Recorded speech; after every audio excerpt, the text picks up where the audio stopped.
Bayangkan ada konglomerat dengan total kekayaannya diprediksi mencapai 400 triliun rupiah. Aset tanahnya seluas 20 juta meter persegi. Jumlah ini kalau disatukan luasnya sekitar 4 kali Pulau Bali. Gila nggak tuh? Selain menguasai jutaan meter persegi tanah, organisasi ini memiliki 364 rumah sakit dan klinik, 384 panti asuhan, dan 356 pondok pesantren. Konglomerasi ini juga telah mendirikan 20.198 masjid yang tersebar di seluruh tanah air, juga di luar negeri seperti Uganda, Afrika Selatan, Jepang, dan menyusul pembangunan masjid di Spanyol. Yang paling mencengangkan adalah aset di bidang pendidikan. Mereka memiliki 20.000 sekolah taman kanak-kanak hingga SD, 3.200 sekolah menengah, dan 164 perguruan tinggi dengan 17.000 dosen dan guru, dengan 554.000 siswa yang tengah menempuh studi di sana. 3 universitasnya masuk jajaran 10 perguruan tinggi Islam terbaik di dunia versi Unirank pada tahun 2021. Universitas Muhammadiyah Surakarta dinobatkan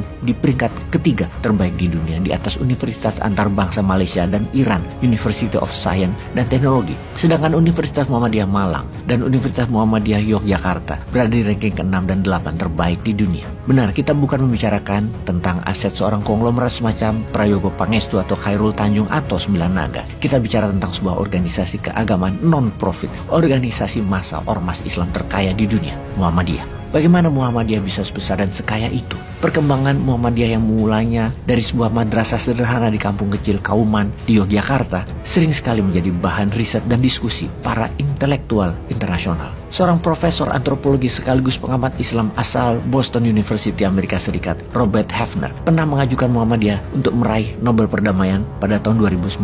Meski gagal, Robert Hefner mengaku tidak pernah menyesal. Menurutnya, Muhammadiyah menjadikan Indonesia sebagai satu-satunya negara yang berhasil menjalankan amal sosial dan amal agamis yang sukses. Profesor Hefner meyakini negara yang paling berhasil mengembangkan format pendidikan Islam yang terefektif, terkini, dan paling islami dalam arti modern adalah Indonesia melalui Muhammadiyah. Dia juga memuji Muhammadiyah yang konsisten dalam menerapkan politik moral, politik yang fair, dan politik yang seimbang dan inklusif. Saya kagum Muhammadiyah tidak tergoda oleh politik. Tidak seperti Kristen Evangelist di Amerika. Itu pujian Hefner di media. Sejak awal didirikan Kiai Haji Ahmad Dahlan 111 tahun yang lalu, di awalnya dia mendirikan madrasah dengan model kurikulum yang progresif, yang memadukan pelajaran agama dengan sains modern. Ini suatu hal yang baru, bahkan dianggap tidak lazim pada zaman itu. Kiai Haji Ahmad Dahlan juga giat berdakwah, termasuk melalui tulisan-tulisannya di media massa. Muhammadiyah menerbitkan majalah bernama Suara Muhammadiyah pada tahun 1915. Suara Muhammadiyah ini adalah majalah tertua di Indonesia yang pernah terbit dan tidak pernah berhenti terbit hingga saat ini. Semangat pembaruan Kiai Haji Ahmad Dahlan yang sering dijuluki sang pencerah ternyata mendapat sambutan luar biasa.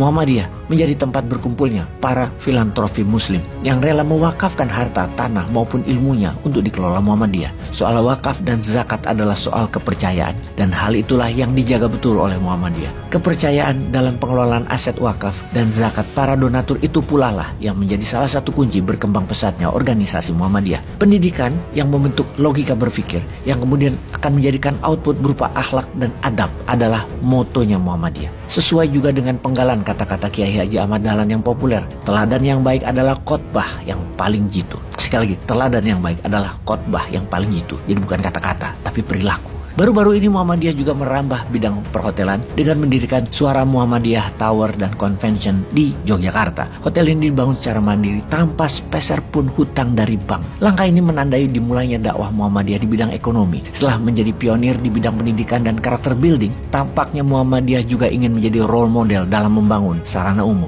Pembangunan yang tidak mengandalkan hutang termasuk investasi asing. Muhammadiyah bisa membangun dengan sistem yang baik. Muhammadiyah menganut filosofi Islam yang kuat, memberi lebih baik daripada menerima. Alih-alih meminta bantuan pemerintah, Muhammadiyah justru banyak memberikan bantuan kepada negara. Saat negara kita pontang-panting menghadapi pandemi COVID-19, ratusan rumah sakit dan klinik Muhammadiyah menyediakan fasilitas dan tenaga medis mereka untuk membantu pemerintah. BPJS, Badan Penjamin Kesehatan milik pemerintah, justru berhutang kepada rumah sakit Muhammadiyah lebih dari 500 miliar rupiah, dan Muhammadiyah tidak ngotot menagihnya. Suara kecil dari kampung Kauman itu kini telah mendunia. Kiai Haji Ahmad Dahlan, kiai dan pedagang batik yang egaliter itu telah betul-betul membawa perubahan besar dan fenomenal. Bukan hanya untuk masyarakat di sekitarnya, namun untuk Indonesia, juga untuk dunia. Terima kasih Muhammadiyah.